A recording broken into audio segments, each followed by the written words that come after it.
Hello everybody, welcome back to Ursa Minor Sewing. I know it's been forever, but I've finally got some projects together that I can show you. So, without further ado, the projects we're going to be working on for this next series is kimonos. Whoa. Now, for this particular set, I'll show you the ones that I'm going to do. I'm going to do two of this kind of kimono here, reverse imagery. This is the Kimono style kimono, meaning it's got a shorter sleeve. This one over here is a little too fancy and I don't have fancy enough fabric for it. This one is kind of like the Japanese equivalent of your Sunday best. So I'm going to be doing this kimono and belt, and I'm doing two different ones of those. I'll show you the fabrics in a second. And from this pattern, this is kind of a yukata instead. I'll explain the difference between yukata and kimono in a second. But I'm not going to do the long row, I'm going to do the short one, the haori here. And that's not going to be meant to be worn with the kimonos I'm working on. It's just going to be a cover-up that I wear when I go outdoors or downtown or just lounging around the house. But you can see that it's shorter and it's got much shorter sleeves. And they're actually 3/4 length as well, not full length. Before I show you the fabric, I will, sorry spider, I'll just explain the difference between kimono and yukata. The first giveaway for a yukata is when a person wears it, you can see the shape of their waist because they're not wearing the undergarments that straighten the waist out. Also, as you can see with this one, the obi really isn't an obi, it's more of a sash, which shows off the waist. Also, yukata are made out of much cheaper materials, making them more affordable. The other thing is they're not lined, whereas with the kimono, the Kimono style, this one here, like I said, is like the equivalent of your Sunday best. You wear it to festivals and parties, and that's about it. It's lined. The sleeves are about hip length when you hold your arm out. And they have a special garment you wear underneath. You can see there the white peeking out the top, and that helps straighten the waist out. And the obi is much wider, as you can see here. This obi belt is not traditional obi belt. I'm not going to be tying it. It's actually a fake obi belt. It just kind of clips on like a corset would. So I'm going to be making those. I'm not going to be showing you the material for these ones because I don't have material yet. But I'm going to be doing this style, and it is the bow style. See there, right there. That's the one I'm going to be making. So let me get to the fabric.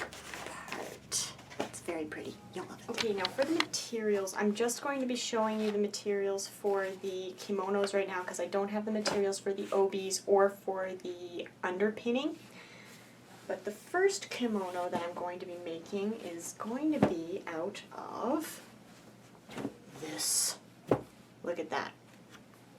Isn't that pretty? It's got peonies and storks and little cabins off in the distance. Right there with bonsai trees, very pretty. If you look really close, there actually is some gold outlining around the flowers, and this is kind of meant to be more of a summery print. And the lining for this is this one here. I know they don't exactly go together, but this is just stuff I had in my stash, and I figured I'd use it up instead of buying extra. So this is for kimono number 1. For kimono number 2, I have this. And if you guys have been following me on my Instagram, you've probably already seen these, but look at that. It's not quite black, it's more of a gunmetal gray with pink dragonflies, and of course the koi fish really grabbed my attention when I saw this in the fabric store, and I just had to get it. This was particularly an impulse buy. And the lining, you would not believe this. Look at this. If you look, it looks orange, but then if you move it in the light, it actually, like the back of it's purple. So if you move it in the light, it kind of changes back and forth in a holographic way from orange. and purple. And believe it or not, this was $8 a meter. It looks more like it would cost you $20 a meter. Beautiful fabric. So that's for kimono number 2.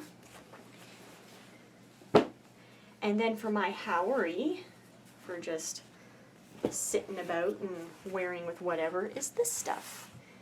And I've had this in my stash forever too, so I'm finally going to use it. And again, pinks with gold outlines.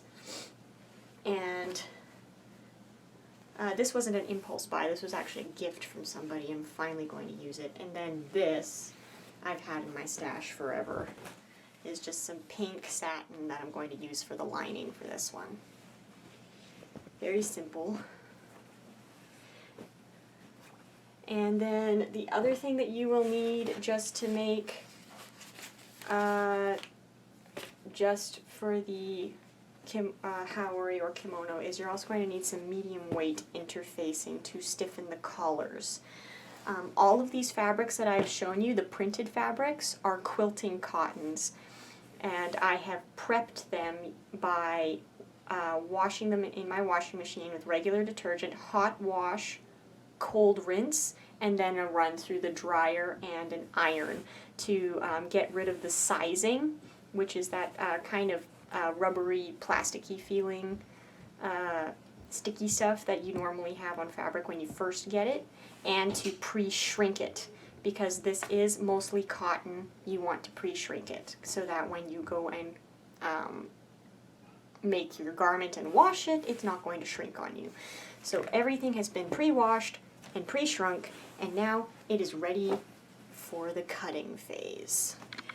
So that's pretty much all you need if all you're going to do is the haori or the robe, is an outer fabric, a lining fabric, and interfacing to stiffen the collar.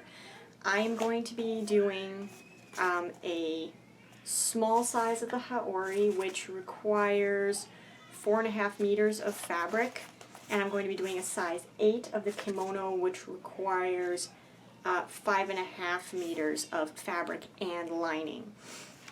And for the interfacing, you need about 1 meter for each piece that you're doing. I am not going to be showing you the cutting because, like, cutting is cutting. However, I will show you in a picture at the end here which layout I'm going to be using on my fabric to keep the waist down, and plus my mother has already laid claim to the scraps for a future quilt, so may as well use a layout to be economical with the fabric. When I get the materials for the obi and for the dicky, I will show them to you when I'm ready to sew them. I hope you guys are just as excited about sewing a kimono as I am. Can't wait. These are going to look so fabulous. I love the fabric. And in the meantime, guys, happy sewing!